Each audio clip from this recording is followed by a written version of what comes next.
ஆண்டவர் நம்ம மேல ஒரு ஒரு பெரிய திட்டத்தை, ஒரு பெரிய நோக்கத்தை ஆண்டவர் நம்ம மேல் வைப்பாரானால், நமக்கு நம்ம வாழ்க்கைய அவருடைய கரத்தில் கொடுத்தா போதும்.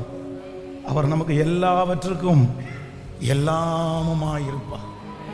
பல பேர் உங்களுடைய சூழ்நிலையை பார்த்து, உங்களுடைய வாழ்க்கையில் நடந்த சில சம்பவங்களை பார்த்து, சில தடுமாற்றத்தை பார்த்து நிறைய பேர் ஒருவேளை நீங்கள் பயன்படுவதற்கு தகுதி இல்லைன்ற ஒரு சூழ்நிலைக்குள்ளே நீங்கள் வந்திருக்கலாம். நான் என்ன பாஸ்டர் இனியா நிறைய எண்ணங்கள் உங்களுக்குள்ளே ஓடிக்கொண்டே இருக்கலாம். ஆனால் உண்மையிலேயே இந்த ஃபஸ்ட் டே நீங்கள் நம்புங்க, உங்களை கொண்டு என்னை கொண்டு ஆண்டவர் வச்சிருக்கிற திட்டம் சின்னது இல்லை, சிறிதில்லை. அவர் உங்களுக்கு நண்பனாய் மாறுவார், அவர் உங்களுக்கு தகப்பனாய் மாறுவார், அவர் நமக்கு தாயாய் மாறுகிறதே. உங்களுக்கு எங்க வரணும், என்ன செய்யணும், எந்த இடத்துல நீங்க வீக், எந்த இடத்துல நீங்க குறைவு, என்னுடைய ஆண்டவர் எந்த இடத்துல என்ன குறைவானாலும் அங்க அந்த இடத்தை ஃபில் பண்றதற்கு என் தகப்பன் வல்லவராக இருக்கிறார். சிலருக்கு அம்மாவுடைய அந்த கேப் இருக்கு பாருங்க, அதை யாருமே ஃபில் பண்ண முடியாது. ஆனால் நான் நம்புறேன், என்னுடைய அம்மா எனக்கு கொடுக்க முடியாத அந்த அந்த அந்த இடைவெளி இருக்கு பாருங்க, அதை ஃபில் பண்றதுக்கு என்னுடைய ஆண்டவரால் முடியும், என் தகப்பனால் முடியும். சில நேரத்தில் என்னுடைய தகப்பனுக்கும் எனக்கு ஒரு பெரிய இடைவெளி. என்னுடைய தகப்பனாரால் எனக்கு எதுவுமே பண்ண முடியல, எங்கள் அப்பாவால் எதுவும் என்னை பண்ண முடியாது. எல்லாருக்கும் நல்ல அப்பா இருக்காங்க, எல்லாருக்கும் நல்ல அப்பா, தட்டி கொடுக்குற அப்பா, சேர்த்து வைக்கிற அப்பா. எனக்கு அப்படி இல்லை. ஆனால் அந்த இடத்துல எனக்கு அவர் யாராக இருப்பாருன்னா, எனக்கு தகப்பனா இருப்பார். இதை சரியாய் அறிந்து கொண்டது யார் அப்படின்னா தாவீது. அதைத்தான் தாவீது சொல்லும்போது சொல்கிறார், என் தகப்பனும் என் தாயும் என்னை கைவிட்டாலும் கர்த்தர் என்னை சேர்த்து கொள்ளுவார். சிலருக்கு பார்த்தீங்க அப்படின்னா எங்கே போனாலும் இந்த ஃப்ரெண்ட்ஸே கிடைக்காது பாருங்களேன். எங்கே போனாலும் நண்பர்களுக்கும் அவர்களுக்கு செட்டே ஆகாது. அவங்களுக்கு நண்பர்களே கிடைக்காது. அவங்க ஒரு தனியாக இருப்பாங்க.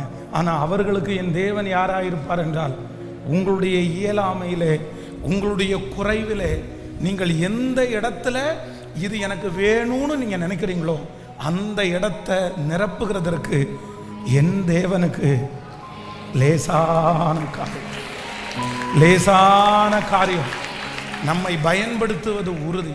ஆனால் இன்றைய தினத்தில், இந்த முதல் நாளிலே ஆண்டவர் இந்த 7 நாட்கள் முழங்கால் ஜெபத்தில் ஆண்டவர் என்னுடைய இருதயத்தில் வைத்திருக்கிற தீமே என்ன அப்படின்னு சொன்னால், இல்லை ஸ்பெஷல், ஐ ஆம் ஸ்பெஷல், நீ ஒரு ஸ்பெஷல், இந்த சத்தத்தை கேட்டிருக்கிற ஒவ்வொருத்தரும் ஒரு ஸ்பெஷல், அவர்களை கொண்டு ஒரு பெரிய காரியத்தை நான் செய்ய போகிறேன். அவங்களுடைய பலவீனத்தை பார்க்க வேண்டான்னு சொல்லு, அவங்களுடைய இயலாமையை பார்க்க வேண்டான்னு சொல்லு, அவங்களுடைய சூழ்நிலையை பார்க்க வேண்டான்னு சொல்லு, எதையுமே பார்க்க வேண்டாம். நான் அவர்களை கொண்டு செய்யும் காரியம் பயங்கரமாய் பெரியவைகளாய் இருக்கும் என்று ஆண்டவர் வாக்கு கொடுத்தார். இதை முதல்ல நீங்கள் இந்த வார்த்தையை இந்த 7 நாட்களும் நீங்கள் நம்பணும். நம்பி தான் முழங்கால் படிடணும். நீங்கள் சாதாரணமானவர்களாக முழங்கால் படிடக்கூடாது. நீங்கள் சாதாரணமானவங்களாக ஜெபம் பண்ணக்கூடாது. உங்களுக்கு அப்படியே என்ன எண்ணம் வரணும்னா, நான் ஸ்பெஷல், நீயா அப்படின்னு பிசாசு உங்கள்கிட்ட கேட்பான். நீயா என்ன பண்ண போற அந்த வார்த்தைக்கு செவியே சாய்க்க வேண்டாம். என் தேவன் என்னை ஸ்பெஷலாக தான் கர்த்தர் வைக்க போகிறார். ஹல்லேலூயா.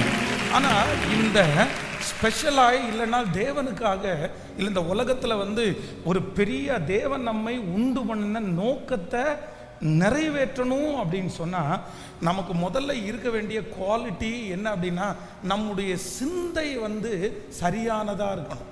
அப்படின்னா ஒரு மனுஷனுடைய உயர்வு, ஒரு மனுஷனுடைய வெற்றி எங்கே உண்டாகிறது அப்படின்னு சொன்னால், யாருடைய எண்ணங்கள் நல்ல எண்ணமாக இருக்குதோ, நல்ல எண்ணங்களால் யார் தங்களுடைய சிந்தையை நிரப்புகிறார்களோ அவர்கள்தான் பெரிய காரியத்தை நீங்கள் செய்ய முடியும். அதை நீங்கள் ஒரு நாளும் மறந்துடக்கூடாது. அப்போது நம்முடைய மைண்ட் அப்படின்றது என்ன அப்படின்னு சொன்னால், ஒரு பெரிய நல்ல நிலம். ஆண்டவர் வைத்திருக்கிற நல்ல நிலம். இந்த நிலத்தில் ஆண்டவர் என்ன பண்ணுறார் அப்படின்னா, நிறைய விதைகளை ஆண்டவர் போடுகிறார்.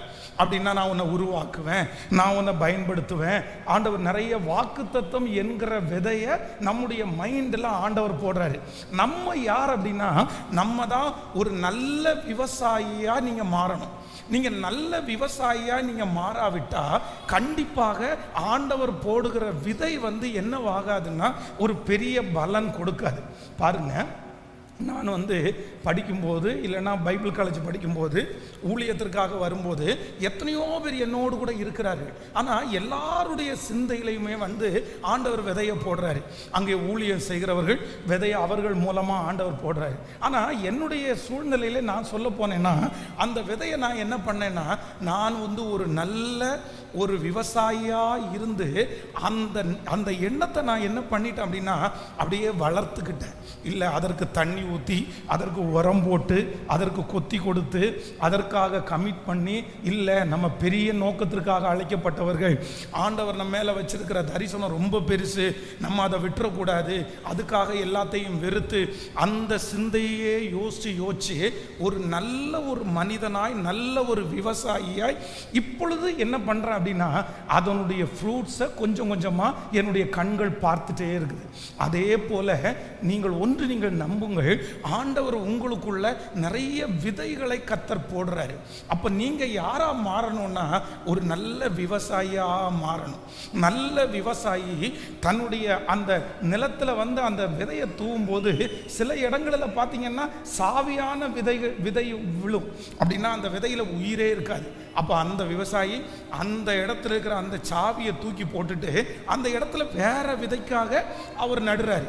அதே போல பிசாசு உங்களுடைய சிந்தையிலே தேவையில்லாத நிறைய சாவிகளான விதையை எண்ணங்களை விதைப்பான். நீ அப்படி இருக்கிற, இப்படி இருக்கிற, அது ஆனால் ஆண்டவருடைய பிள்ளைகள் நீங்கள் என்னவா இருக்கணும்னா, உங்களுடைய எண்ணங்களிலே நீங்கள் சரி உள்ளவர்களாக இருக்கணும்.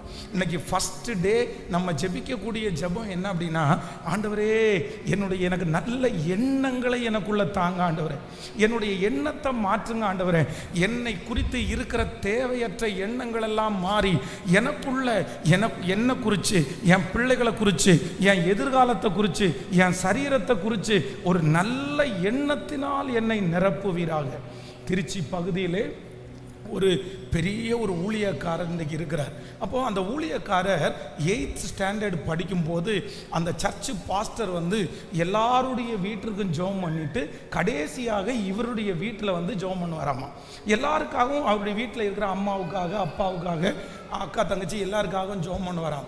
ஜெபம் பண்ணி முடித்த உடனே இந்த பையன் 8th படிக்கிறவனுடைய தலை மேலே அவர் கையை வச்சு என்ன ஜெபம் பண்ணுவாராமா, ஆண்டவரே இவன் ஆசீர்வதிங்க, இந்த பையன் ஒரு ஜான் வெஸ்லியாய் மாறட்டும், இவன் ஒரு லிவிங்ஸ்டன் ஊழியக்காரனாக மாறட்டும். இப்படி பல பரிசுத்தவான்களுடைய பேரை அவனுடைய தலையின் மேலே சொல்லி சொல்லி சொல்லி அவர் ஜெபம் பண்ணுவாராமா. எப்பொழுது வந்தாலும் எல்லாருக்காகவும் ஜெபம் பண்ணி முடிச்சுட்டு இந்த பையனுடைய தலையில் மட்டும் கையை வச்சுட்டு, இவன் ஒரு ஜான் வெஸ்லியாக மாறணும், இவன் ஒரு லிவிங்ஸ்டன்னாக மாறணும், இவன் ஒரு பெரிய தேவனுடைய மனுஷனாக மாறணும் அப்படின்னு ஜெபம் பண்ணுவாராமா. ஆனால் 8வது வகுப்புலே அந்த மனுஷன் அந்த பையன் படிச்சுட்டு இருக்கும்போது ஜான் வெஸ்லின்னா யாருன்னே அவருக்கு தெரியாது. இன்னும் டேவிட் லிவிங்ஸ்டன் அப்படின்னு சொன்னால் அவர் யாருன்னே தெரியாது. அப்போது யாருன்னே தெரியாது. ஒரு நாள் இந்த பையன் கேட்டானாமா, அங்கிள் நீங்கள் ஒவ்வொரு நாளும் எல்லாருக்கும் ஜெபம் பண்ணி முடிச்சுட்டு என்னுடைய தலையில் கையை வச்சுட்டு இந்த 3-4 பேர்களை எல்லாம் சொல்லுவீங்கல்ல, லிவிங்ஸ்டன் சொல்லுவீங்க, இந்த மாதிரி ஊழியக்காரனுடைய பேரெல்லாம் சொல்கிறீங்கல்ல, இந்த மனிதருடைய பேரை சொல்லுவீங்க, யார் அப்படின்னு கேட்கும்போது அவர் சொல்கிறாராமா, இந்த உலகத்திலேயே தேவனுக்காக பெரிய ஊழியம் செய்தவர் தான் டேவிட் வில்லிங்ஸ்டன், அடுத்து அவர் தான் ஜான் வெஸ்லி, பெரிய பெரிய ஊழியங்கள் செய்தவர்கள். அதே போல் ஒரு நாள் நீ பெரிய ஊழியம் செய்யணும் அப்படின்னு உனக்காக நான் ஜெபம் பண்ணுறேன் அப்படின்னு சொன்னாராமா. அன்றிலிருந்து அந்த சின்ன பையனுக்குள்ள ஒரு விதை போட்டுருச்சு. யார் அப்படின்னா, நான் ஒரு லிவிங்ஸ்டன்னாக மாறணும், நான் ஒரு ஜான் வெஸ்லியை போல ஒரு ஊழியக்காரனாய் மாறணும். ஃபஸ்ட்டு ஒரு பெரிய ஒரு யூத் கேம்பு முடிச்சு போய் ஒரு கடைக்கு முன்னாடி நிற்கும்போது அவருடைய கையில் ஒரு புத்தகம் அவருடைய கண்ணில் படித்தாமா. அந்த புத்தகத்துக்கு மேலே எழுதிருந்துச்சாமா, டேவிட் வில்லிங்ஸ்டனுடைய வாழ்க்கை சரித்திரம். உடனே அந்த புத்தகத்தை எடுத்தாராமா, அந்த புத்தகத்தை படிக்க ஆரம்பித்தார். இதே போல ஒரு தேவ மனுஷனா என்ன மாற்ற மாட்டீங்களான்னு கேட்டார். இன்றைக்கு பார்த்தீர்களே ஆனால் அந்த பட்டணத்திலேயே முதல் பெரிய திருச்சபையாய் கர்த்தர் அவருடைய திருச்சபையை கொடுத்து கர்த்தர் அந்த மனுஷனை வல்லமையாய் பயன்படுத்துகிறார். அப்போ ஆண்டவருடைய பிள்ளைகளே, நீங்க அந்த நல்ல எண்ணங்களை வளர்த்துகிறது உங்க கையில தான் இருக்குது. நீங்க தான் அதை வளர்த்தணும். கெட்ட எண்ணங்களை ஒரு தேவனுடைய பிள்ளை எப்பொழுதுமே வளர்த்த கூடாது. இன்றைக்கு இந்த முதல் யுத்த ஜபத்தில் எல்லா கெட்ட எண்ணங்களையும் அசுத்த எண்ணங்களையும் நீங்க அழிக்கணும். நம்முடைய எண்ணத்திற்கு பெரிய வலிமை இருக்கிறது. அந்த எண்ணம் உங்களை கெட்டதை யோசிச்சிட்டீங்கன்னா அதற்கு நேராக உங்களை கொண்டு போகும். தற்கொலையை யோசிக்கிறவர்கள் தற்கொலை தான் அவருடைய முடிவாக மாறும். கடன் யோசிக்கிறவர்கள் கடன் தான் அவருடைய முடிவாய் மாறும். வேதம் சொல்லுகிறது, ஒரு மனிதனுடைய நினைவு எப்படி இருக்கிறதோ அவனும் அப்படியே இருக்கிறான். ஒரு மனிதனுடைய நினைவு, உங்க சிந்தை எப்படி இருக்குது? உங்க சிந்தை எதை யோசிச்சு? இரவில் என்ன யோசிக்கிறீங்க? பகலில் என்ன யோசிக்கிறீங்க? உங்கள் வேலையை குறித்து என்ன யோசிக்கிறீங்க? உங்கள் எதிர்காலத்தை குறித்து என்ன யோசிக்கிறீங்க? ஆவிக்குரிய வாழ்க்கையை குறித்து என்ன யோசிக்கிறீங்க? இன்றைக்கு ஒரு தீர்மானம் எடுங்க. ஆண்டவரே, என் மேலே ஒரு பெரிய திட்டம் இருக்கிறது போல நான் யோசிக்கிறேன். தேவையற்ற சிந்தனைகளை இன்றைக்கு உங்கள் சமூகத்தில் நான் கொடுக்குறேன். என்னுடைய சிந்தையை இப்போ அப்படியே தெளிவாக்குங்க ஆண்டவரே. கர்த்தர், நான் நம்புறேன், இந்த முதல் நாள் ஆண்டவர் உங்களுடைய சிந்தனையில் ஒரு பெரிய பரிசுத்தத்தை கர்த்தர் தரப்போகிறார். உங்கள் சிந்தனையை கர்த்தர் சரி செய்ய போகிறார். உங்கள் சிந்தனைகளிலே இருக்கிற தடுமாற்றங்களை ஆண்டவர் முழுவதுமாக மாற்ற போகிறார். எல்லாரும் முழு பலத்தோடு இயேசுவே கேளுங்க, முழு பலத்தோட கேளுங்க.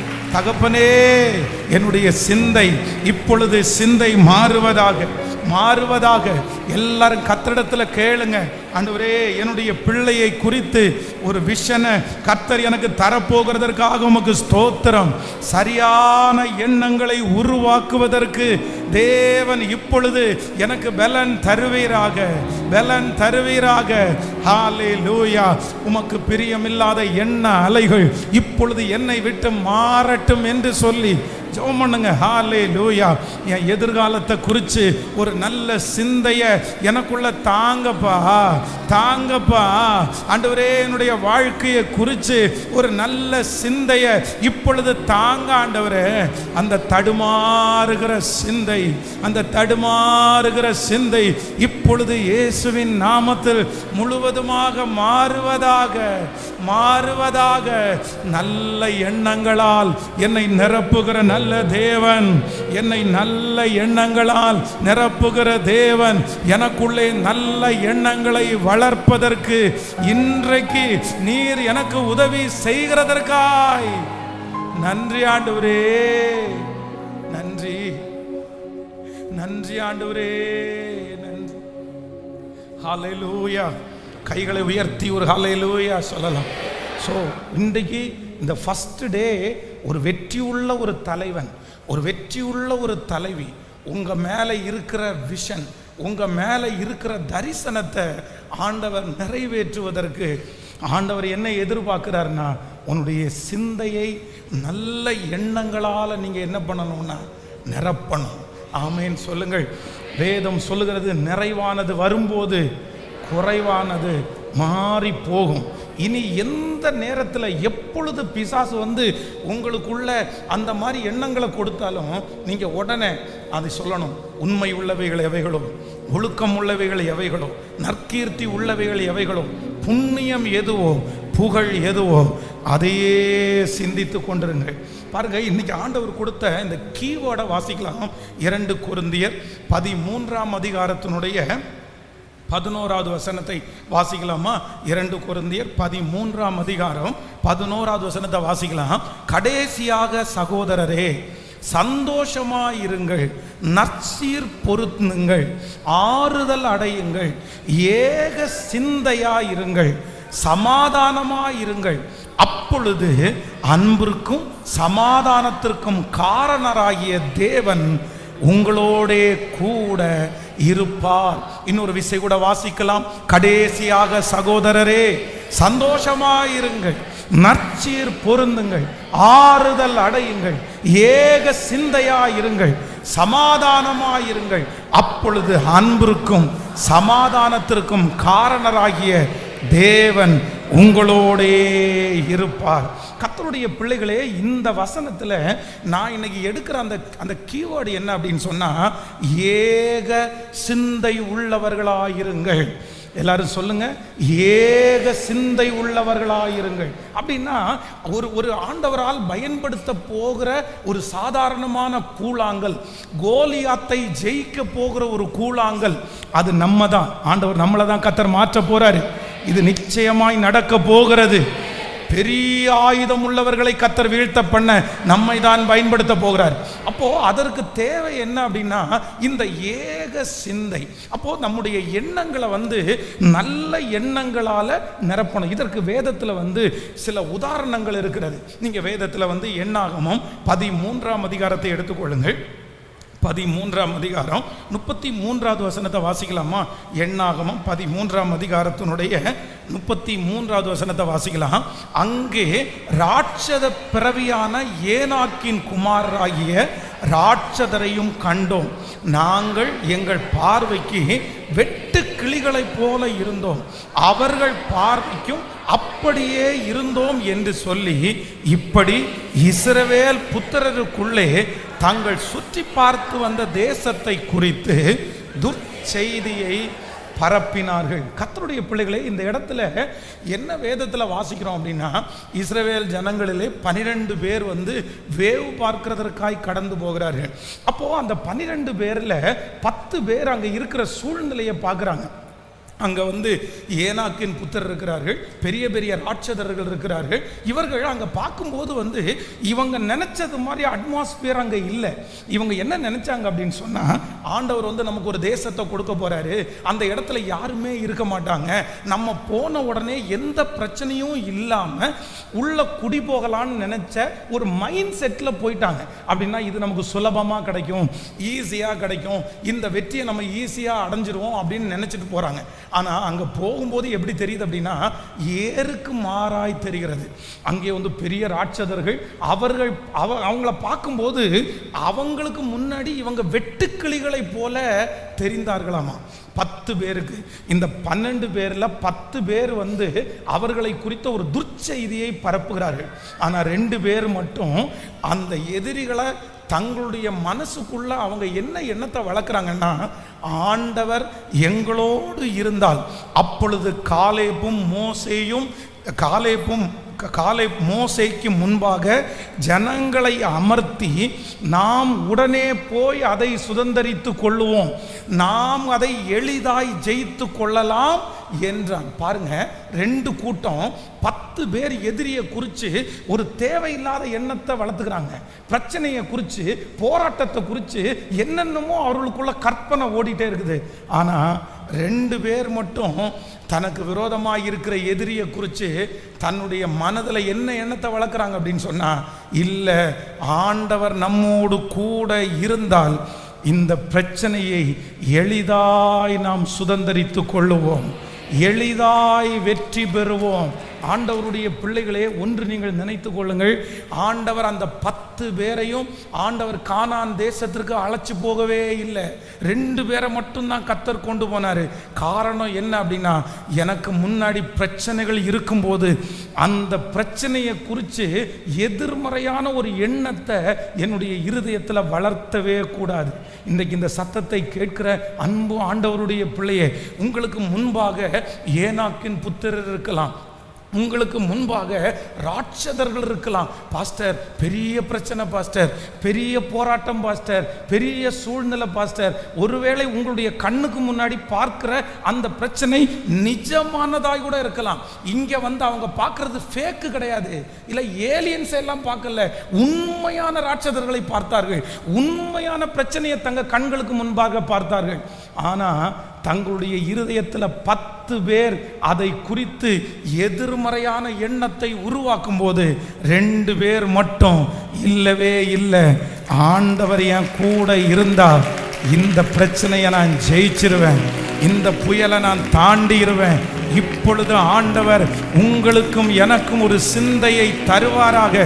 எந்த பிரச்சனையை பார்த்தாலும், எந்த போராட்டங்களை பார்த்தாலும், இந்த போராட்டம் என்னை நிர்மூலமாக்கும் என்பதை அல்ல, இந்த போராட்டத்தை நான் ஜெயிப்பேன், இந்த பிரச்சனையை நான் ஜெயிப்பேன், இந்த சூழ்நிலையை நான் ஜெயிப்பேன், இந்த கடனை நான் ஜெயிப்பேன். கர்த்தருடைய பிள்ளையே, ஆண்டவர் வாக்கு கொடுக்கிறார். உங்க சிந்தைக்குள்ள அந்த ஜோஷுவாவும் காலேப்புக்குள்ளையும் இருந்த அந்த மகிமை இப்பொழுது கடந்து வரட்டும். ஹல்லேலூயா. அது எவ்வளவு கடினமா இருந்தாலும், அது எவ்வளவு பெரிய பிரச்சனையா இருந்தாலும், அது எவ்வளவு பெரிய ராட்சதனா இருந்தாலும், என் தேவனாகிய கர்த்தர் என்னோடு கூட இருப்பார். ஆனால் நான் அதை ஜெயிப்பேன், நான் அதை ஜெயிப்பேன், நான் அதை ஜெயிப்பேன். ஹல்லேலூயா. என்னை விட பெரிய பிரச்சனை, என்னை விட பெரிய பிரச்சனை, நான் குறைவு அப்படின்ற ஒரு எண்ணம் ஆண்டவருடைய பிள்ளைக்கு வந்துடவே கூடாது, வந்துடவே கூடாது. நான் குறைவா இருக்கலாம், நான் பலவீனமானவனா இருக்கலாம், ஆனால் வேதம் சொல்கிறது, உலகத்தில் இருக்கிறவனை விட எனக்குள்ளே இருக்கிறவர் பெரியவர், நான் ஆராதிக்கிறவர் பெரியவர், நான் ஏற்றுக்கொண்டவர் பெரியவர், எனக்காக ரத்தம் சிந்தின இயேசு பெரியவர். என் பிரச்சனை சிறியதுதான், என் பெரிய பர்வதமே நீ எம்மாத்திரம், செருபாபேலுக்கு முன்பாக நீ சமபூமியாவாய். ஹல்லேலூயா. நம்பர் 1, முதலாவதாக உங்களுடைய சிந்தையை, உங்களுக்கு முன்பாக இருக்கிற அந்த பிரச்சனைகளை, சிந்தையை எப்படி வளர்த்தணும் அப்படின்னு சொன்னா, எனக்கு முன்பாக இருக்கிற பிரச்சனையை விட எனக்குள்ளே இருக்கிற இயேசு அவர் பெரியவர். எத்தனை பேர் ஆமோதிக்கிறீங்க? அது பெருசு இல்லை, அது பெருசு இல்லை. என் தேவன் பெரியவர். என் தேவை பெரிது அல்ல, என் தேவன் பெரியவர். என் ஞான குறைவு பெரிது அல்ல, ஞானமுள்ள தேவன் பெரியவர். எனக்கு முன்பாக இருக்கிற மனிதன் பெரியவன் அல்ல, என் ஆண்டவர் பெரியவர். நான் நம்புறேன், சீக்கிரமாய் கர்த்தர் உங்க கண்ணு முன்னாடி கர்த்தர் காண்பிக்க போகிறார், கண்ணுக்கு முன்னாடி காண்பிக்க போகிறார். உங்களுக்கு முன்பாக இருக்கிற பெரிய பெரிய பர்வதங்கள் இடிந்து விழப்போகிறது. அது சாதாரணமானது என்கிறதை நம்முடைய கண்களை கொண்டே ஆண்டவர் பார்க்க பண்ண போகிறார். ஹல்லேலூயா. எல்லாரும் பாருங்க, தாவீதுனுடைய அண்ணன்க, சவுல் ராஜா கூட இருந்த போர் சேவர்கள் எல்லாருமே கோலியாத்தை எப்படி பார்க்குறாங்க தெரியுமா? ஐயோ பெரிய ஆளு, ஐயோ பெரிய ஆளு, ஐயோ பெரிய ஆளு, ஐயோ அவன் கையில் வச்சிருக்கிற பிரச்சனை எவ்வளோ பெரிய ஈட்டியை வச்சிருக்கிறான் பாருங்க, அவன் கையில் இருக்கிற கேடகத்தை பிடிச்சிருக்கிற ஆளை பாருங்க, தலசீராவா பாருங்க, அந்த ஆளுடைய ஹைட்டை பாருங்க, அந்த ஆளுடைய வெயிட்டை பாருங்க. அங்கே இருந்த அத்தனை பேரும் அந்த பிரச்சனையை பெருசா மனசுக்குள்ள அப்படியே 40 நாட்கள் அதை வளர்த்துட்டாங்க, பெருசா வளர்த்துட்டாங்க. ஆனால் தாவீது என்கிற ஒரே ஒரு தேவ மனுஷன் வர்றான். அந்த இடத்துல வந்து என்ன சொல்றான் அப்படின்னு சொன்னா, ஒன்று சிங்கத்தை போல இருப்பான், இல்லைன்னா இவன் என்ன பெரிய ஆளு, இது என்ன பெரிய பிரச்சனை, இது என்ன பெரிய சூழ்நிலை. நான் நம்புறேன், இங்கே இருக்கிற நிறைய பேரை கர்த்தர் தைரியப்படுத்துறார், கர்த்தர் தைரியப்படுத்துறார். பயமே படாதீங்க, எதை குறிச்சும் பெருசா யோசிக்கவே வேண்டாம். என் கூட இருக்கிற தேவன் பெரியவர். என்னை கொண்டு செய்யாமல் வேறு யாரை கொண்டு செய்ய போகிறார்? உங்களை கொண்டு செய்யாம வேற யாரை கொண்டு செய்ய போகிறார்? பலவீனனும் தன்னை பலவான் என்று சொல்லுவான், என் பலவீனத்திலே அவருடைய பலன் பூரணமாய் விளங்கும். என்னை பலப்படுத்துகிற கிறிஸ்துவினால் எல்லாவற்றையும் செய்ய எனக்கு பலன் உண்டு. என்னுடைய சிந்தைய, எனக்கு விரோதமாய் பெரிய பிரச்சனைகள் வரும்போது என்னுடைய சிந்தையை ஃபர்ஸ்ட் எப்படி நிரப்பணும் அப்படின்னு சொன்னா, இந்த பிரச்சனையை விட நான் சிறியவன் அல்ல, சிறியவன் அல்ல. ஏன் நான் சிறியவன் அல்லன்னா, என் கூட இருக்கிற இயேசு, என் கூட இருக்கிற தேவன், அவர் பெரியவர், அவர் பெரியவர், அவர் பெரியவர். அந்த கடனை விட இயேசு பெரியவர். இந்த வாரம் முழுவதும் நீங்க அறிக்கை செய்யுங்க, அதை பார்த்து கொஞ்சம் கூட பயப்பட வேண்டாம். ஆண்டவரே, எனக்கு ஒரு இருதயத்தை தாருங்கப்பா, என் சிந்தையை நிரப்புங்க ஆண்டவரே. அதை பார்க்கும் போதெல்லாம் ஒரு சில வேளைகளை யாரோ ஒருத்தர் பயப்பட்டுட்டே இருக்கலாம். நான் ராத்திரி பயப்படுறேன் பாஸ்டர், காலையில் பயப்படுறேன் பாஸ்டர், எனக்கு ரொம்ப பயமாக இருக்குது, எனக்கு இந்த வியாதியை பார்த்து எனக்கு பயமாக இருக்குது, எனக்கு இந்த கடனை பார்த்து பயமாக இருக்குது, எனக்கு இந்த சூழ்நிலையை பார்த்து பயமாக இருக்குது. பயத்தோடையே நீங்கள் வாழ்ந்துட்டு இருக்கலாம். என்ன ஆகுமோ, எப்படி ஆகுமோ, இது எப்படி முடியும்னே தெரியலையே பாஸ்டர், நான் இதில் மூழ்கிடுவனோ, இது பல பேர் சொல்கிறத பார்த்தா எனக்கு ரொம்ப கஷ்டமாக இருக்குது, ரிசல்ட்டை பார்த்தா வித்தியாசமாக இருக்குது, நான் எனக்குள்ளே குழம்பிட்டு இருக்கிறேன். இது உங்களுக்காகவே ஆண்டவர் பேசுகிற வார்த்தையாக இருக்கலாம். உங்களுடைய எண்ணங்கள் நாளுக்கு நாள் அந்த எதிர்மறையான எண்ணத்தால் உங்களுக்கு நிரப்பப்பட்டிருக்கலாம். உங்கள் சிந்தை முழுக்க எப்போ கேட்டாலும் எனக்கு ஒரு பெரிய ப்ராப்ளம், யார்கிட்ட கேட்டாலும் நீங்கள் சொல்லலாம் எனக்கு ஒரு பெரிய ப்ராப்ளம், யார்கிட்ட ஜபக்குறிப்பு சொன்னால் கூட எனக்கு ஒரு பெரிய பிரச்சனை. ஆனால் ஆண்டவர் என்ன வாக்கு கொடுக்குறார் அப்படின்னா, நீங்கள் அதை பெரிய பிரச்சனைன்னு யார்கிட்டையும் டிக்ளேர் பண்ண வேண்டாம். நீங்கள் ஒரு பெரிய பிரச்சனையா அதை கன்சிடர் பண்ண வேண்டாம். அதை ஒரு பெரிய சூழ்நிலையாய், ஒரு பெரிய வியாதியாய் நீங்க கண்டிப்பா கன்சிடர் பண்ண வேண்டிய அவசியம் இல்லை. கர்த்தர் வாக்கு கொடுக்கிறாரு, அதை விட பெரிய தேவனை தான் நான் ஆராதிக்கிறேன், அதைவிட பெரிய தேவனை தான் ஆராதிக்கிறேன். இந்த சூழ்நிலை மாறும், இந்த பிரச்சனை மாறும், இந்த கோலியாத் வெட்கப்பட்டு போவான். Thank you Jesus. இந்த ஏராளமான கூட்டத்தை கண்டிப்பாக நாம் ஜெயிக்க போகிறோம். ஆண்டவர் நம்மை ஜெயிக்க வைப்பார். ஏனாக்கியரை ஜெயிக்க வைப்பார், ராட்சதர்களை ஜெயிக்க வைப்பார்.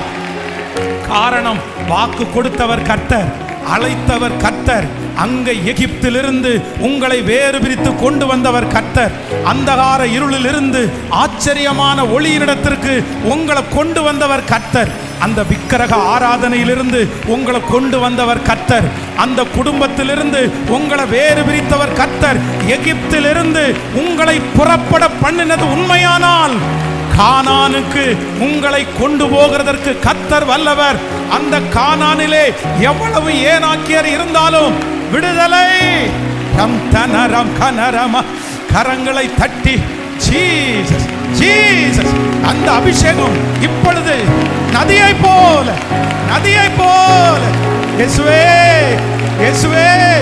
இப்பொழுது அந்த சிந்தை, அந்த பிரச்சனையை குறித்த அந்த சிந்தை இப்பொழுது தைரியம் அடையட்டும், ஒரு பலன் வரட்டும். அந்த பிரச்சனையை பார்க்கும் போது ஒரு பலன். ஹalleluya. அது தேவ ஆவியானவரால் அந்த பலன் இப்பொழுது கடந்து வருவதாக. ரதலரம் தனரே. ஹalleluya.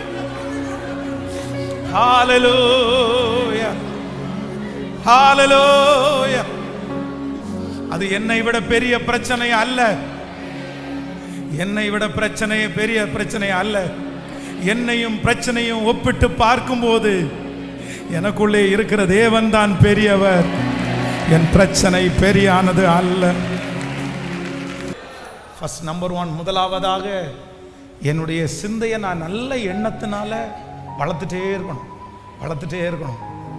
அதனுடைய முதல் என்ன அப்படின்னா, என்னுடைய வாழ்க்கையில் பிரச்சனைன்னு ஒன்று வரும்போது அந்த பிரச்சனையை குறித்த ஒரு எண்ணம், ஃபஸ்ட்டு எண்ணம் எப்படி ஓடணும் அப்படின்னு சொன்னால், என் பிரச்சனை பெருசு இல்லை, எனக்குள்ளே இருக்கிற இயேசு தான்.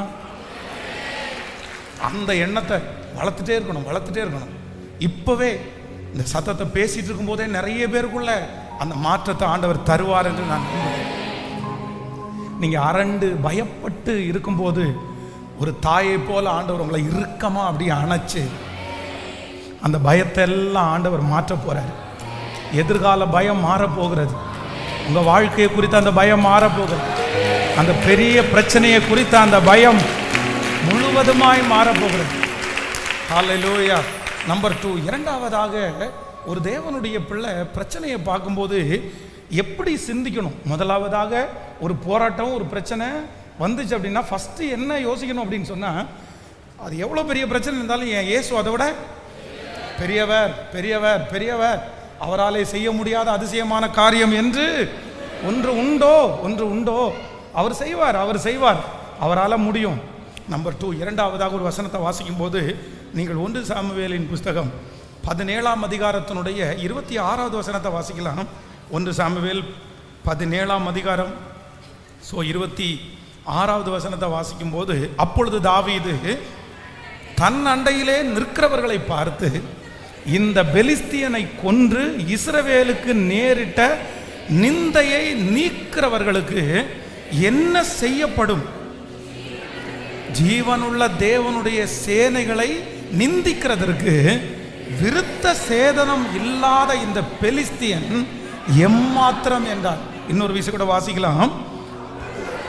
தாவீதுக்கு முன்னாடி ஒரு பெரிய பிரச்சனை, கோலியாத் வந்து நிக்குது. அப்பொழுது தாவீது தன் அண்டையில் நிற்கிறவர்களை பார்த்து, இந்த பெலிஸ்தியனை கொன்று இஸ்ரவேலுக்கு நேரிட்ட நிந்தையை நீக்கிறவர்களுக்கு என்ன செய்யப்படும்? ஜீவனுள்ள தேவனுடைய சேனையை நிந்திக்கிறதற்கு விருத்த சேதனம் இல்லாத இந்த பெலிஸ்தியன் எம்மாத்திரம். அவனிங்க ஆண்டவருடைய பிள்ளைகளே, இங்க கோலியாத்தை வந்து நிறைய பேர் இந்த பிரச்சனையை பார்க்குறாங்க. எப்படி பார்க்குறாங்க அப்படின்னு சொன்னா, கோலியாத்து வந்து நின்றிருக்கிறது தீமையா நன்மையா அப்படின்னு பார்க்கும்போது, அங்கே இருக்கிற சவுல் முதற்கொண்டு எல்லாருமே எப்படி பார்க்குறாங்க அப்படின்னா, ஐயோ தீமை, ஒரு பெரிய பிரச்சனை எனக்கு வந்துச்சுங்க, பெரிய தீமைங்க இது, ஒரு பெரிய போராட்டங்க இது, என் வாழ்க்கையில் வரக்கூடாது ஒன்று வந்துச்சுங்க, இந்த தீமை எனக்கு வந்திருக்கவே கூடாதுங்க, எப்படி வந்துச்சுன்னே தெரியலங்க. அப்போ அங்கே இருக்கிற மொத்த பேரும் கோலியாத்து வந்து நிற்கிறதை தீமையாய் பார்க்கும்போது, தரிசனம் உள்ள, எதிர்காலத்தின் மேல் ஒரு பெரிய நம்பிக்கை உள்ள ஆண்டவர் என்ன ஒரு பெரிய காரியத்திற்கு தான் என்னை அழைச்சிருக்கிறாரு, அதுக்கு தான் என்னை வேறு பிரிச்சிருக்கிறாரு அப்படின்னு சொல்ற அந்த தாவீது அந்த கோலியாத்தை பார்க்கும்போது என்ன சொல்றாரு அப்படின்னு சொன்னா, இந்த பெலிஸ்தியனை கொன்று இஸ்ரவேலில் இருக்கிற நிந்தையை நீக்கிறவங்களுக்கு என்னப்பா கிடைக்கும், என்ன கொடுப்பாங்க? அப்போ அத்தனை பேரும் அந்த பிரச்சனையை தீமையாய் பார்க்கும்போது தாவீது மட்டும் ஒன்று சொல்றாரு. என்ன சொல்றாரு அப்படின்னா, கண்டிப்பா இந்த கோலியாத்து என் வாழ்க்கையில் வந்து முன்னாடி நிற்கிறான் அப்படின்னா அதுல தீமை இல்லை, கண்டிப்பா அதுல ஒரு நன்மை இருக்குது. இந்த கோலியாத்தின் மூலமாய் ஆண்டவர் எனக்கு ஒரு நன்மையை வைத்திருக்கிறார். இந்த கோலியாத்தின் மூலமாய் ஆண்டவர் எனக்கு ஒரு உயர்வை வைத்திருக்கிறார். இந்த கோலியாத் என்னுடைய வாழ்க்கையிலே தீமைக்காக அல்ல, கர்த்தர் என்னை அடுத்த படி கொண்டு போகும்படியாய். அநேகர் என்னை குறித்து சவுல் கொன்றது 1000, தாவீது கொன்றது 10000 என்று முறையாய் பாடுவதற்காகத்தான் கர்த்தர் இந்த கோலியாத்தை எனக்கு முன்பாக கொண்டு வந்து நிறுத்தி இருக்கிறார். இந்த சத்தத்தை கேட்கிற ஒவ்வொருவருக்கும் தீர்க்க தரிசனமாய் சொல்லுகிறேன், ஒருவேளை நீங்கள் உங்களுக்கு முன்பாக நிற்கிற கோலியாத்தை பார்த்து, இந்த வியாதி தீமை, இந்த பண நெருக்கடி தீமை, இந்த நஷ்டம் தீமை, இந்த காத்திருப்பு தீமை, என் வாழ்க்கையில் பெரிய தீமை வந்துச்சு பாஸ்டர், என் வாழ்க்கையில் பெரிய தீமை வந்துருச்சு. ஆனால் ஆண்டவர் வாக்கு கொடுக்கிறார், தாவீது திரும்பி வரும்போது, இதுவரைக்கும் தாவீதனுடைய பேர் அங்கே பிரபல்யமாகவே இல்லை, தாவீதனுடைய பேர் அங்கே இருக்கிற கொஞ்சம் பேருக்கு மட்டும்தான் தெரியும். ஆனால் வேதம் சொல்லுது, கர்த்தர் அந்த பிரச்சனையினுடைய முடிவிலே தாவீதனுடைய பேரை அங்கு இருக்கிற எல்லாருக்கும் முன்பாகவும் கர்த்தர் பெருமைப்படுத்தினார். எல்லாருடைய வாயிலிருந்தும் தாவீது என்கிற ஒரு பேரை உச்சரித்தார்கள். நான் நம்புறேன், இந்த கோலியாத்து சீக்கிரமாய் மடிந்து போவான், இந்த பிரச்சனை உங்களை விட்டு மாறும். இப்பொழுது கடந்து போகிற இந்த சூழ்நிலையிலிருந்து கர்த்தர் ஒரு விடுதலையை தருவார். அந்த விடுதலை தரும்போது நீங்களும் நானும் சொல்லுவோம், இது தீமைக்கு அல்ல, கர்த்தர் எனக்கு நன்மையாய். கரங்களை தட்டி நம்புறவர்கள், ஓ ஹல்லேலூயா, இந்த பிரச்சனை எனக்கு நன்மையாய் மாறும், இந்த காத்திருப்பு எனக்கு நன்மையாய் மாறும், இந்த சூழ்நிலை எனக்கு நன்மையாய் மாறும். கர்த்தர் இதிலே வந்து ஒரு பெரிய நன்மையை எனக்காக வைத்திருக்கிறார். அன்றியும் அவருடைய தீர்மானத்தின்படி அழைக்கப்பட்டவர்களாகி தேவனிடத்தில் அன்பு கூறுகிறவர்களுக்கு சகலமும் நன்மைக்கு ஏதுவாகவே நடக்கிறது. இது தீர்க்க தரிசனமான வார்த்தை. இது என்னை குட்டும் சாத்தானுடைய முள் மட்டுமல்ல, என்னை பயன்படுத்துவதற்கு தேவன் வைத்திருக்கிற ஒரு விலையேற பெற்ற கருவி. என்னை உயர்த்தாதபடிக்கு என்னை தாழ்த்தி கர்த்தரை உயர்த்துவதற்கு தேவன் அனுமதித்திருக்கிறார். ஹல்லேலூயா, ஹல்லேலூயா. பிரச்சனைகளை குறிச்ச இரண்டாவது என் மனசுல வளர்க்க வேண்டிய இரண்டாவது எண்ணம் என்ன தெரியுமா? பிரச்சனையை காத்திருப்ப சூழ்நிலையை குறித்து என் மனசுல ஒரே ஒரு எண்ணத்தை மட்டும் நான் வளர்க்கணும். இது தீமை அல்ல, இதுல ஒரு நன்மை, இதுல ஒரு நன்மை. பிரதர், இந்த நஷ்டத்துல ஒரு நன்மை இருக்கு பிரதர். இந்த அவமானத்துல ஒரு நன்மை இருக்கு சிஸ்டர். இந்த புறக்கணிப்புல ஒரு நன்மை இருக்கு சிஸ்டர். இந்த வேண்டான்னு தூக்கி போட்டாங்கல்ல, ஆண்டவர் சொல்றாரு இது தீமை இல்லை மகளே, இதுல ஒரு நன்மை இருக்கு. ஆண்டவரே, இவ்வளவு நாள் நான் வெயிட் பண்ணணுமா? இத்தனை நாள் நான் வெயிட் பண்ணணுமா? ஆண்டவர் மட்டும் உங்க தோளை தட்டி சொல்றாரு, நீ ஏன் கவலைப்படுற? அதுல ஒரு பெரிய நன்மையை நான் வச்சிருக்கிறேன். அதுல ஒரு பெரிய நன்மையை வச்சிருக்கிறேன். இந்த இழப்பினால ஒரு பெரிய நன்மை இருக்குது. இந்த இயலாமையினால ஒரு பெரிய நன்மை இருக்குது. நன்மை இருக்குது. நம்புறவங்க கைகளை மேல உயர்த்தி நான் நம்புறேன். இந்த தீமையை நன்மையாய் மாற்றுகிற ஒரு தேவன். இந்த முழங்கால் யுத்த ஜெபத்தினுடைய முதல் நாள் ஆண்டவர் அசைவாடி கொண்டிருக்கிறார். அவர் தான் வாக்கு கொடுக்கிறார். உன் சிந்தையை நீ நிரப்பி இருப்பா, உன் சிந்தையை நீ நிரப்பி இருப்பா. உன் சிந்தைக்குள்ள இவ்வளோ பெரிய தீமை, இவ்வளோ பெரிய தீமை என்னை எந்த இடத்துலையும் நிற்க வைக்கலையே, என்னை இப்படி புறக்கணிச்சிட்டாங்களே, நான் ஒரு பிரயோஜனம் இல்லாதவனா மாறிட்டனோ, நான் ஒரு யூஸ்லெஸ்ஸா மாறிட்டனா, நான் எதையுமே பண்ண முடியாதா, எந்த இடத்துலையுமே நான் நிற்க முடியாதா? ஆனா ஆண்டவர் சொல்றாரு, இல்லை இல்லை, இதற்கு ஒரு நன்மையை நான் உனக்கு வைத்திருக்கிறேன். இதற்கு ஒரு நன்மை இருக்கு, இதுக்கு ஒரு நன்மை இருக்கு, இதற்கு ஒரு நன்மையை தேவன் வைத்திருக்கிறார். என் சிந்தை அப்படியே நிரம்பட்டும் ஆண்டவரே. இந்த வியாதியை குறித்து யோசிக்கும் போது நான் நினைக்கணும், இதுல ஒரு நன்மை இருக்குது. இந்த அவமானத்தை குறித்து யோசிக்கும் போது நான் நினைக்கணும், இதுல ஒரு நன்மை இருக்கு. இப்போ இந்த முழங்கால் யுத்த ஜெபத்துல எல்லாருக்கும் அப்படிதான். இதுக்கு முன்னாடி அந்த பிரச்சனையை நீங்க பார்க்கும் போதெல்லாம் இது தீமைன்னு பார்த்தீங்க. ஆனா இனி உங்க கண்ணு அதை எப்படி பார்க்கும்னா, இல்ல, இது நன்மைக்கு தான், இது நன்மைக்கு தான். நான் உபத்திரவப்பட்டது எனக்கு நல்லது, ஆதலால் உம்முடைய பிரமாணங்களை கற்றுக்கொண்டேன் என்று சொன்னது போல இதன் நன்மையாய். என் மனசு முழுக்க தீமை தீமைன்னு தான் நினைச்சிட்டு,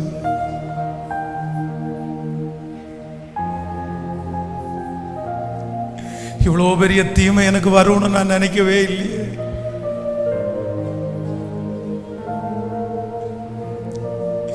என் சிந்தையை உங்களை தவிர வேற யாரால ஆண்டவரை மாற்ற முடியும்? அதை பார்க்கும் போதெல்லாம் அப்படிதான் அப்பா தோணுது, ஏன் இந்த தீமை எனக்கு அனுமதிச்சிங்க, ஏன் இந்த தீமை எனக்கு அனுமதிச்சிங்க, எதுக்கு இந்த தீமை எனக்கு அனுமதிச்சிங்க? என் மனசு ஏத்துக்க மாட்டேங்குது ஆண்டவரே. இது நன்மைன்னு நினைச்சா நான் எப்படி ஆண்டவரே ஏத்துக்கிறது? எனக்கு இருந்த ஒரே பலன் அதுதானே, எனக்கு இருந்த ஒரே நம்பிக்கை அதுதானே, நான் வாழணும்னு வச்சிருந்தது அது ஒண்ணு தானே, எனக்கு இருந்த ஒரு தாளந்து அது மட்டும் தானே.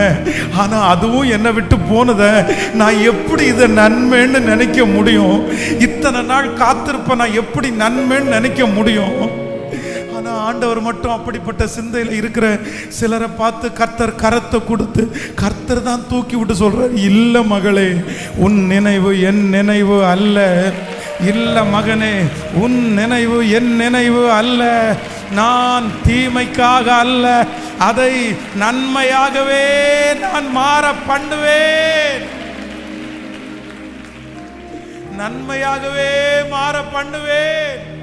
ஒரு பிரச்சனையை பார்க்கும்போது, ஒரு குறைவை பார்க்கும்போது, நம்முடைய வாழ்க்கையில கேட்கப்படாத ஜெபங்களை பார்க்கும்போது, அந்த சூழ்நிலையில ஃபர்ஸ்ட் ஒரு தேவனுடைய பிள்ளை தன்னுடைய சிந்தையை எப்படி நிரப்பணும் அப்படின்னு சொன்னான். ஃபர்ஸ்ட் நம்பர் 1, அந்த பிரச்சனை பெரிதல்ல, என் ஆண்டவர் பெரியவர். அந்த பிரச்சனை பெருசு இல்லை, அதை பெருசாக பார்க்க வேண்டாம். நம்பர் 2, இரண்டாவதாக ஒரு தேவனுடைய பிள்ளை தன்னுடைய சிந்தையை எப்படி நிரப்பணும் அப்படின்னு சொன்னால், இந்த சண்டைக்கு கண்டிப்பாக ஒரு நன்மை, இந்த அவமானத்துக்கு ஒரு நன்மை, இந்த குறைவுக்கு ஒரு நன்மை, இந்த காத்திருப்புக்கு ஒரு நன்மை, இந்த தேவைக்கு ஒரு நன்மை. இன்னைக்கு நீங்கள் வீட்டில் போய் கூட இதை அறிக்கை செஞ்சுட்டே இருங்க. இல்லை ஆண்டவரே, தீமையாக நன்மையாக மாற்றுறதுக்கு என் ஆண்டவர் வல்லவராக இருக்கிறார். இஸ்ரவேல் ஜனங்களெல்லாம் களைச்சு போய் ஒரு இடத்துல தண்ணி குடிக்கிறதுக்காக, தண்ணி ரொம்ப தாகமாக இருக்குது, பயங்கரமான தாகம். ஆனால் ஒரு இடத்துல பார்க்கும்போது பார்த்தீங்கன்னா தண்ணி இருக்குதாங்க. அந்த தண்ணி இருந்த உடனே இவங்களுக்கு அத்தனை பேருக்கும் பயங்கரமான சந்தோஷமாக இருக்குது. ஏன்னா அத்தனை நாள் தண்ணி இல்லாத, தண்ணி கிடைக்குதுன்னு சொன்ன உடனே எல்லாரும் ஓடி போய் மான்கள் நீரோடைய வாஞ்சிக்கிறது மாதிரி ஓடி போய் அந்த தண்ணியை எடுத்து வாயில் வச்சா அந்த தண்ணி எப்படி இருக்குன்னா கசப்பாக இருக்குது. அந்த தண்ணியை வாயில் வைக்கவே முடியல. என்னதான் இருந்தாலுமே, எவ்வளவு தாகமாக இருந்தாலும் கசப்பான தண்ணியை நம்மளால் என்ன பண்ண முடியாது, குடிக்கவே முடியாது. ஆனால் வேதம் சொல்லுது, அந்த இடத்துல இருக்கிற ஒரு மரத்தை வெட்டி போட்ட உடனே அந்த கசப்பான தண்ணீர் அவர்களை குடிக்கிறது போல நல்ல தண்ணியாக மாறிடுச்சு. ஆமென். அந்த மரத்தால் எப்படிங்க அதை உறிஞ்சிக்க முடியும், எப்படி எடுத்துக்க முடியும்?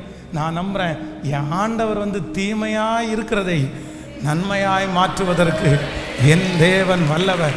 நான் நம்புகிறேன், உங்கள் வாழ்க்கையிலே கசப்பான அத்தனை தண்ணீரையும் நான் நம்புகிறேன், இந்த 7 நாட்கள் முழங்கால் யுத்த ஜெபம் முடிகிறதற்குள்ளே ஆவியானவர், ஆண்டவராகிய இயேசு கிறிஸ்து அதை நன்மையாய் மாற பண்ணுவார், அதை நன்மையாய் மாற பண்ணுவார்.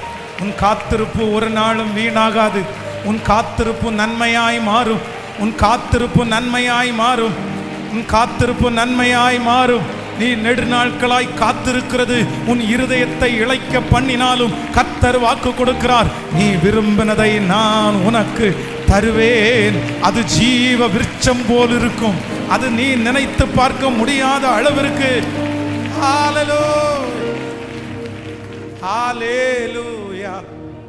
ஆமென். நம்பர் 3, மூன்றாவதாக என்னுடைய எண்ணத்தை நான் எப்படி நிரப்பணும் அப்படின்னா, நீங்கள் யோபுவின் புஸ்தகம் 19ஆம் அதிகாரத்தினுடைய 26வது வசனத்தை வாசிக்க போகிறோம். யோபுவின் புஸ்தகம் 19ஆம் அதிகாரம் 26வது வசனம். இந்த தோல் முதலானவைகள் அழுகி போன பின்பு நான் என் மாம்சத்தில் இருந்து தேவனை பார்ப்பேன், அவரை நானே பார்ப்பேன். அந்நிய கண்கள் அல்ல, என் கண்களே அவரை காணும். இந்த வாஞ்சையினால் என் உள்ளிந்திரியங்கள் எனக்குள்ளே சோர்ந்து போகிறது. இன்னொரு விஷயம் கூட வாசிக்கலாம். இந்த தோல் முதலானவைகள் அழுகி போன பின்பு நான் என் மாம்சத்தில் இருந்து தேவனை பார்ப்பேன், அவரை நானே பார்ப்பேன். அந்நிய கண்கள் அல்ல, என் கண்கள் அவரை காணும்.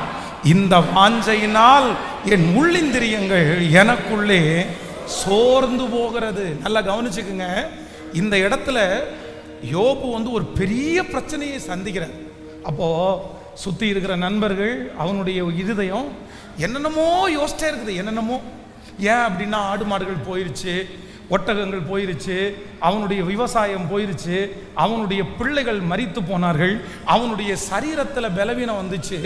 இவ்வளவும் அடுக்கடுக்கா வந்தா ஒரு மனுஷனுடைய யோசனை எப்படி இருக்கும் பாருங்க. அடி மேல அடின்னு சொல்லுவாங்கல்ல, அந்த மாதிரி யோபுக்கு பார்த்தீங்கன்னா அப்படியே வரிசையா அடி மேல அடி. அப்படின்னா இனி எழும்பவே முடியாது, இனி தற்கொலை தான் பண்ணிக்கணும், செத்து தான் போகணும். அதனால தான் அவருடைய மனைவி கூட சொல்லும்போது என்ன சொல்றாங்க அப்படின்னா, இனி எதுக்கு வாழ்றோம், இனி எதுக்கு வாழ்றோம், இனி வாழ்ந்து என்ன பிரயோஜனம், இனி இந்த உயிரோடு இருந்து என்ன பிரயோஜனம், எல்லாமே போயிச்சுல்ல, எல்லாமே போயிச்சுல்ல. ஒருவேளை இந்த சத்தத்தை கேட்கிற நீங்க கூட நிறைய பேர் இதே சிச்சுவேஷன்ல நீங்க வந்திருக்கலாம். எல்லாமே போயிடுச்சு, எதுவுமே இல்லை, இனி செத்துருங்க, சாவு தான் இனி வரணும் எனக்கு. அதனால தான் அந்த மனைவி கொந்தளிக்கிறாங்க. தேவனை தூசித்து ஜீவனை விடும். பிள்ளை இல்லாம நீர் தெருவில் நடப்பீரா, ஏற்கனவே வண்டியில் போயிட்டு இன்னைக்கு அந்த வண்டி இல்லை, இனி வண்டி இல்லாமல் நடந்து போவீரா? ஏற்கனவே விவசாயம் இருந்தால் அதில் வந்துருச்சு, இப்போ அது இல்லை, அப்படி நீ எப்படி போவீரு? ஏற்கனவே உங்கள் உடம்புல அவ்வளோ ஒரு சுகமான உடம்பு, ஆனால் இன்னைக்கு உங்கள் உடம்புல ஜீவனே இல்லை, அப்படியே நாத்தம் எடுத்து நாயெல்லாம் நக்கிற மாதிரி அவ்வளோ மோசமான சூழ்நிலை இருக்கிறது. நீ உயிரோடு இருக்கிறத வரைக்கும் நீ செத்து போனாதாப்பா நல்லது, நீ முடிஞ்சிட்ட, நீ செத்து போயிரு. ஆனால் இந்த யோபுனுடைய இருதயத்துக்குள்ள அந்த எண்ணங்கள் எல்லாம் வரும்போது அந்த எண்ணத்தை எல்லாம் அடக்கி இப்போ அவனுடைய இருதயத்துக்குள்ள இன்னொரு எண்ணத்தை வளர்க்கிறாரு. என்ன வளர்க்கிறார் அப்படின்னா, என் தோல் முதலானவைகள் அழுகி போன பின்பு அந்நிய கண்கள் அல்ல. அப்படின்னா எனக்கு கொடுத்த ஒரு ஆப்பர்ச்சுனிட்டி என்னை விட்டு போயிருச்சு, எனக்கு கொடுத்த ஒரு வாய்ப்பை நான் இழந்துட்டேன், எனக்கு கொடுத்துருக்கிற இந்த ஒரு விஷயத்தில் நான் தோற்று போயிட்டேன்.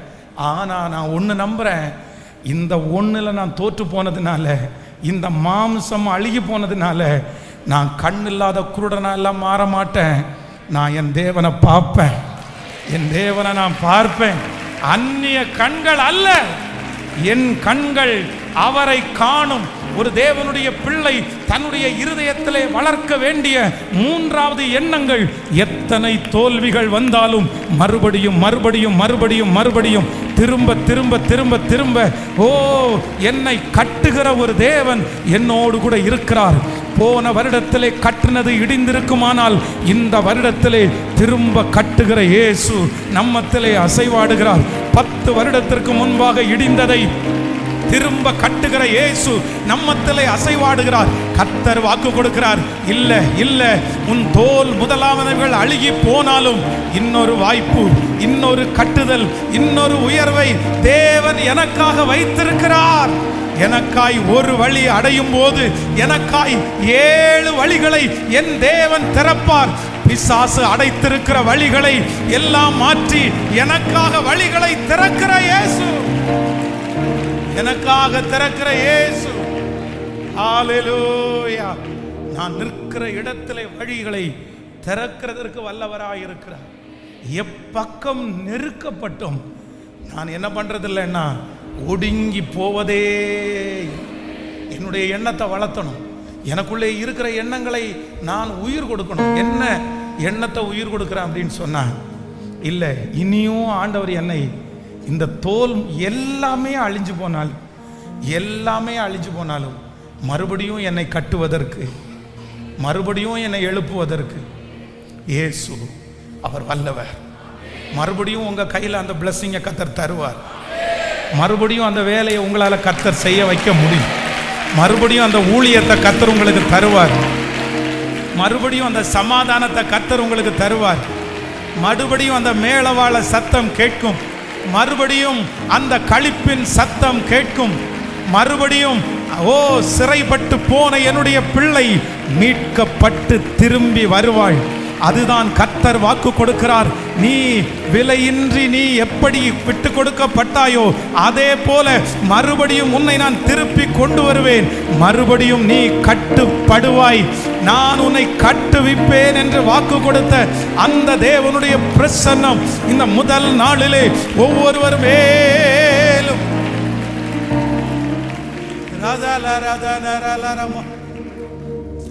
நன்றி அப்பா, நன்றி.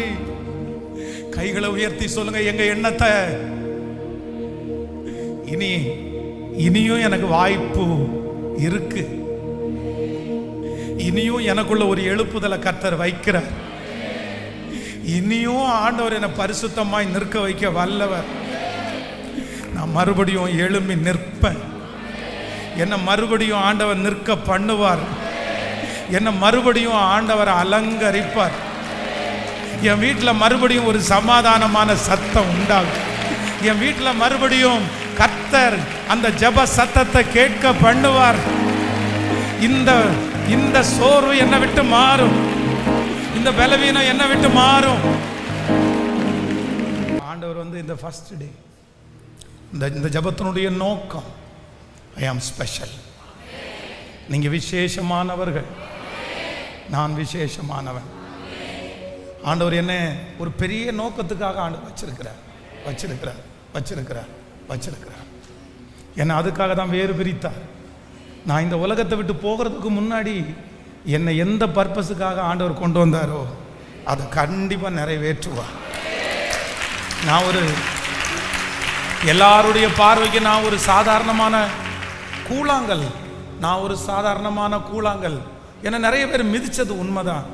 ஆனால் அவருடைய தரிசனம் உள்ள என் தலைவர் மட்டும் அப்படி இன்னைக்கு என்னை கையில் எடுத்துட்டாரு. உங்கள் ஒவ்வொருத்தரையும் கையில் எடுத்துட்டாரு. நான் நம்புகிறேன், நான் விசுவாசிக்கிறேன். உங்கள் பிள்ளைய கர்த்தர் கையில் எடுத்துட்டாரு, உங்கள் குடும்பத்தை கையில் எடுத்துட்டாரு, உங்களை ஆண்டவர் கையில் எடுத்துட்டாரு. அவர் கையில் எடுத்து அடைப்பைக்குள்ளே போடுறாரு.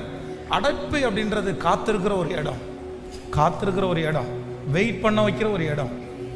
ஆனால் நான் நம்புகிறேன், அந்த அடைப்பைக்குள்ளே கல்லை போட்டுட்டாருன்னா அவருடைய கை கண்டிப்பாக கோலியாத் என்கிற ஒரு பிரச்சனை வரும்போது அந்த கை எங்கே தான் தேடும் அப்படின்னா, அதான் உங்களுக்குரிய ஒரு டைம், உங்களுக்குரிய ஒரு நேரம்.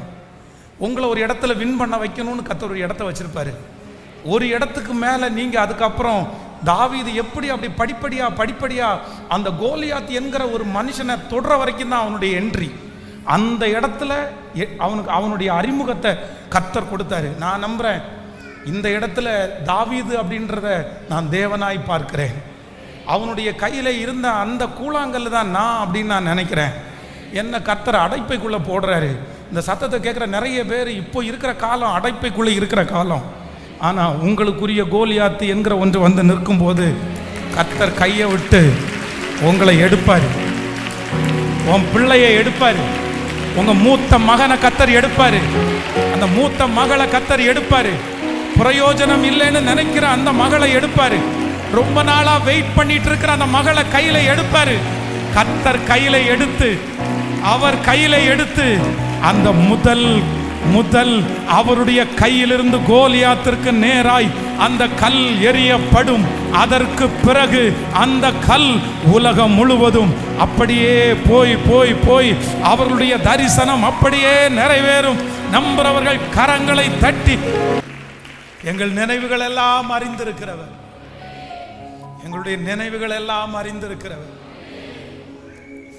எங்களுடைய எண்ணங்களை சீர்படுத்துகிற கர்த்தர். ஒவ்வொருத்தருடைய தலை மேலும் கையை வச்சுக்கங்க. இன்றைக்கு ஆண்டவர் ஒரு விடுதலை தரப்போறாரு. என்னுடைய எண்ணங்களிலிருந்து கர்த்தர் ஒரு விடுதலை தரப்போறார். அதுக்காக தான் ஆண்டவர் 2 கொரிந்தியர் 13ஆம் அதிகாரத்தினுடைய 11வது வசனத்தை ஆண்டவர் நமக்கு இன்னையினுடைய கீவார்டா ஆண்டவர் தந்திருக்கிறாரு. கடைசியாக சகோதரரே, சந்தோஷமாயிருங்கள், நற்சீர் பொருந்துங்கள், ஆறுதல் அடையுங்கள், ஏக சிந்தையாயிருங்கள், சமாதானமாயிருங்கள். அப்பொழுது அன்பிற்கும் சமாதானத்திற்கும் காரணமாகிய தேவன் உங்களோடே இருப்பார். தலைமேல கைய வச்சு என் சிந்தனையை உங்க ஆளுகைக்குள்ள நான் ஒப்பு கொடுக்கிறேன். என் சிந்தனையை உங்க ஆளுகைக்குள்ள ஒப்பு கொடுக்கிறேன். ஹல்லேலூயா, ஹல்லேலூயா, ஹல்லேலூயா. உங்களை ஆண்டவர் பயன்படுத்துகிற நாளை துவங்கிறதுக்குள்ள உங்க சிந்தையை கர்த்தர் சரி செய்ய விரும்புகிறாரு. உங்க சிந்தையை கர்த்தர் சரி செய்ய விரும்புகிறாரு.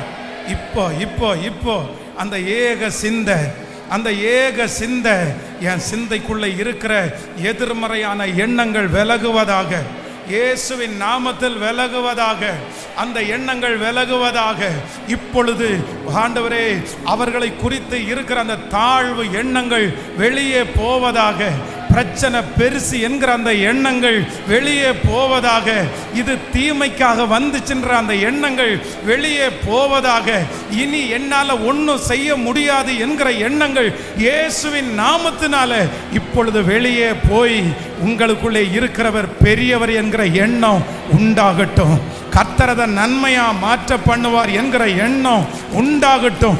இனி ஒரு சான்ஸ், இனி ஒரு வெற்றி எனக்கு கர்த்தர் தருவார் என்கிற அந்த எண்ணம் இப்பொழுது நம்முடைய பிள்ளைகளுக்குள்ளே உருவாவதாக. ஹல்லேலூயா. என் கண்களை திறந்து பாருங்கள். இந்த ஃபர்ஸ்ட் டே ஆண்டவர் இந்த முழங்கால் யுத்த ஜெபத்தில் நமக்கு ஆண்டவர் கற்றுக் கொடுக்கிறது என்ன அப்படின்னா, உன் எண்ணங்கள் எண்ணங்கள். என்ன எண்ணத்தை வளர்த்தணும் அப்படின்னு சொன்னால் நல்ல எண்ணத்தை வளர்த்தணும். நல்ல எண்ணத்தை வளர்த்தணும். கெட்ட எண்ணத்தை என்ன பண்ணக்கூடாது, வளர்த்துறவே கூடாது. அதை இன்னையோட எதையுமே கண்ணில் பார்த்து மைண்டில் கொண்டு போகவே கூடாது. நீங்கள் சிந்திக்கிறது நல்லா இருக்கணும். ஆனால் உங்களை யாராவது ஒருத்தர் எப்படி சிந்திச்சாலும் அதை குறித்து நீங்கள் கவலைப்படவே வேண்டாம். உங்கள் மேலே நிறைய பேருடைய சிந்தனை இருக்கும். சிலர் இவங்க நல்லா வருவாங்க, சிலர் நல்லா வரமாட்டான், அப்படியெல்லாம் இருக்கும். நீங்கள் கவலையே பட வேண்டாம். நீங்கள் வேதத்தில் பெரிய அப்போஸ்தலனாகிய பவுலை எடுத்து பாருங்கள். பாம்பு கையில் கவ்வி பிடிக்கும்போது சுற்றி இருக்கிறவங்க எப்படி சிந்திக்கிறாங்க? அவ்வளோதான், இன்னும் 3 நிமிஷத்தில் நுரத்தள்ளி இவன் சாவான். கடலில் இவன் சாக வேண்டியவன் கடல்லேருந்து எப்படியோ தப்பிச்சு வந்தான். ஆனால் கரையில் பாம்பு அவனை விடலை அப்படின்னு எல்லாரும் யோசிச்சிட்டே இருக்கிறாங்க. 2 நிமிஷம் ஆச்சு, 3 நிமிஷம் ஆச்சு, வாயிலேருந்து நுர வரல, கீழே விழலை. 5 நிமிஷம் ஆச்சு, 10 நிமிஷம் ஆயிடுச்சு. உடனே அவனை தொட்டு பார்க்குறாங்க, அவன் மூஞ்சியை பார்க்குறாங்க. ஏன்பா உனக்கு கைகாலெல்லாம் வீங்கலையா? உனக்கு வாயிலேருந்து நுரை எதுவும் வரலையா? இந்த பாம்பு கவ்வி பிடிச்சதை நாங்கள் பார்த்துட்டோமே. ஆனால் கொஞ்ச நேரத்திலே அவங்க என்ன ஆச்சாமா, வேறு சிந்தையாகி இந்த ஃபஸ்ட்டு டேவை நான் முடிக்கும்போது அப்படியே முடிக்கிறேன். இதுக்கு முன்னாடி உங்கள் பேர்லையும் உங்கள் பிள்ளைங்க பேர்லையும் உங்கள் குடும்பத்தின் பேர்லையும் எத்தனை பேருடைய சிந்தை எப்படி இருந்தாலும் அந்த சிந்தை தீமையாக இருக்குமானால் ஆண்டவர் வாக்கு கொடுக்கிறார். கடைசியாக சகோதரரே, உங்களை குறித்து அவர்கள் சிந்தித்து கொண்டிருக்கிற அந்த சிந்தனைகளை கர்த்தர் தாறுமாறாக்கி வெகு சீக்கிரத்திலே உங்க பிள்ளையை குறித்து அவங்க வேற விதமா யோசிக்க போறாங்க. உங்க குடும்பத்தை குறித்து வேற விதமா யோசிக்க போறாங்க. உங்களை குறித்து கர்த்தர் வாக்கு கொடுக்கிறார், உங்களை குறித்து வேறு விதமாய். ஹல்லேலூயா. உங்க மாமியாருடைய சிந்தனையை கர்த்தர் மாற்றுவார். உங்களுடைய சுற்றுப்புறத்தாரில் இருக்கிற சிந்தனையை கர்த்தர் மாற்றுவார். உங்களோடு கூட பிறந்தவர்கள் உங்களை குறித்து சிந்திக்கிற சிந்தனையை ஆண்டவர் மாற்றுவார். உங்க அம்மா அப்பாவுடைய சிந்தனையை கூட ஆண்டவர் மாற்றுவார். உங்களை சுற்றி எதிராக இருக்கிற அத்தனை சிந்தனைகளையும் தேவன் மாற்றுவேன் என்று கர்த்தர் வாக்கு கொடுக்கிறார். ஆண்டவரே, இந்த முதல் நாள் முழங்கால் யுத்த ஜெபத்திலே இதோ ஆலயத்திலே கூடி இருக்கிற, இன்னும் ஆன்லைன்ல லைவ்ல அப்படியே இந்த சத்தத்தை கேட்டு கொண்டிருக்கிற, இந்த சத்தம் யாருடைய காதுகளெல்லாம் தொனிக்கப்படுகிறதோ அத்தனை பேருக்கும் இந்த முதல் நாளிலிருந்து உடைய சிந்தையை கர்த்தர் மறுரூபமாக்கி, கடைசியாய் சகோதரரே சந்தோஷமாயிருங்கள், நற்சீர் பொருந்துங்கள், ஆறுதல் அடையுங்கள், ஏக சிந்தையாயிருங்கள், சமாதானமாயிருங்கள். அப்பொழுது அன்பிற்கும் சமாதானத்திற்கும் காரணனாயிருக்கிற தேவன் உங்களோடு கூட இருப்பார். இந்த வசனத்தை சொல்லி உம்முடைய பிள்ளைகள் ஒவ்வொரு வரையும் மனதார முழங்காலிலே நின்று உங்க பிள்ளைகளை நான் ஆசீர்வதிக்கிறேன். தகப்பனே, அவங்க ஜெப குறிப்பெல்லாம் உங்களுக்கு தெரியும் ஆண்டவரே. அவங்க இருதயத்தில் இருக்கிற வேதனை உங்களுக்கு தெரியும்ப்பா. நிறைய பிள்ளைங்க முழங்காலே நின்று ஒரு மாற்றம் வராதா? ஒரு விடிவு வராதா? காலையிலிருந்து இரவு வரைக்கும், இரவிலிருந்து திரும்பி காலையில் வரைக்கும் தூங்குற நேரத்தை தவிர மற்ற எல்லா நேரத்திலையும் அவங்க சிந்தை அலபாஞ்சிட்டே இருக்குது. அவங்க சிந்தை தடுமாறிட்டே இருக்குது. அவங்க சிந்தையில் ஒரு ஆறுதலுமே இல்லை. அந்த சிந்தையில் சமாதானமே இல்லை. ஐயோ, நான் என்ன ஆவேனோ, எப்படி ஆவேனோ, எப்படி என் பிள்ளை எல்லாம் நடத்த போறேனோ, அந்த சிந்தனையை கட்டுப்படுத்தவே முடியலப்பா. நடக்கிறதெல்லாம் அப்படியே நடக்குது. அவங்க கண்ணு முன்னாடி இருக்கிறதெல்லாம் அப்படிதான் இருக்கு. ஆனா இன்றைக்கு நான் பிரசங்கம் பண்ணின வார்த்தை என் வார்த்தை இல்லாண்டவரே, யாரோ ஒருத்தர் எழுதின வார்த்தை இல்லாண்டவரே. வானத்தையும் பூமியையும் அண்ட சராசரங்களையும் படைத்து உயிரோடு இருக்கிற மகா பெரிய பிரபு, மகா பெரிய பிரபு. இது உம்முடைய வார்த்தை காதேஸ் வனாந்தரத்தை அதிர பண்ணும். உம்முடைய வார்த்தை பெண்மான்களை ஈனும்படி செய்யும். உம்முடைய வார்த்தை சொன்னதை செஞ்சு முடிச்சிட்டு தான் திரும்பும். அந்த வார்த்தையை கொண்டு நீங்க பேசி இருக்கிறீங்கல்லப்பா. அந்த சிந்த நற்சீர் பொருந்துகிறதா மாறணும். இனி அந்த பிரச்சனையை குறித்து யோசிச்சா கூட நினைவு வராத அளவிற்கு, இனி அந்த பலவீனத்தை குறித்து யோசிச்சா கூட நினைவு வராத அளவிற்கு, இனி அந்த கடனை குறித்து யோசிச்சா கூட நினைவு வராத அளவிற்கு, இனி அந்த பிரச்சனையை குறித்து யோசிச்சா கூட நினைவு வராத அளவிற்கு, இந்த அவமானத்தை குறித்து இனி யோசிச்சா கூட நினைவு வராத அளவிற்கு என் பிள்ளையினுடைய சிந்தைய நன்மையினால் இப்பொழுது நீர் நிரப்புகிறதற்காக நன்றி. இந்த 7 நாளும் முடியும் போது அப்படியே வானம் திறந்திருக்கிறத நாங்க பார்க்கணும். அங்கே இருந்து நாங்க நம்புறோம், கர்த்தர் வருஷத்தின் நடுவிலே பூமியின் மேல் நின்றார், அவர் அளந்தார், அவர் அற்புதம் செய்தார். இந்த வருஷத்தினுடைய நடு பகுதியில் நீர் வானத்திலிருந்து இந்த பூமிக்கு இறங்கி வந்திருக்கிறீர் என்று நாங்கள் நம்புகிறோம். இந்த சத்தத்தை கேட்டுட்டு இருக்கிறீங்க, நான் நம்புகிறோம். ஹல்லேலூயா. ஒரு சாட்சி 2 சாட்சி எல்லாம் வேண்டாம் தகப்பனே. இந்த சத்தம் தொனிக்கப்படுகிற அத்தனை காதுகளும் தங்கள் வாயினால் சாட்சி சொல்லுகிறதற்காய் ஸ்தோத்திரம். உங்க பாதத்தை நாங்கள் முத்தம் செய்கிறோம். இந்த 7 நாட்களும் எந்த தடையும் வேணாம் ஆண்டவரே. வசனத்தை நாங்கள் கேட்கணும்ப்பா. அதற்கு எல்லா பிள்ளைகளையும் பலப்படுத்தும். இந்த ஊழியத்தை தாங்குகிற ஜெபிக்கிற ஒவ்வொருவரையும் ஆசீர்வதிங்க. இயேசுவின் மூலம் ஜெபம் எடுக்கிறோம் நல்ல பிதாவே. என் ஆத்துமாவே கர்த்தரை ஸ்தோத்திரி, என் முழு உளமே அவர் பரிசுத்த நாமத்தை ஸ்தோத்திரி. என் ஆத்துமாவே கர்த்தரை ஸ்தோத்திரி, கர்த்தர் செய்த சகல உபகாரங்களையும் மறவாதே. நம்முடைய ஆண்டவராகிய இயேசு கிறிஸ்துவின் கிருபை, பிதாவாகிய தேவனுடைய அன்பு, பரிசுத்த ஆவியானுடைய அந்யோன்ய ஐக்கியம் நம்ம அனைவரோடும் இன்றும் என்றும், விசேஷமாய் ஆன்லைன்லையும் கேட்டுக்கொண்டிருக்கிற பிள்ளைகளோடும் கூட ஆண்டவருடைய வருகை பரியந்தம் இருப்பதாக. ஆமேன். ஹல்லேலூயா, ஹல்லேலூயா, ஹல்லேலூயா.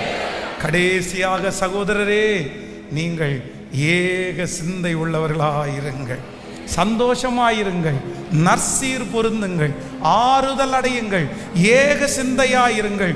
சமாதானத்தின் காரணராகிய தேவன் உங்களோடே கூட இருப்பார். God bless you.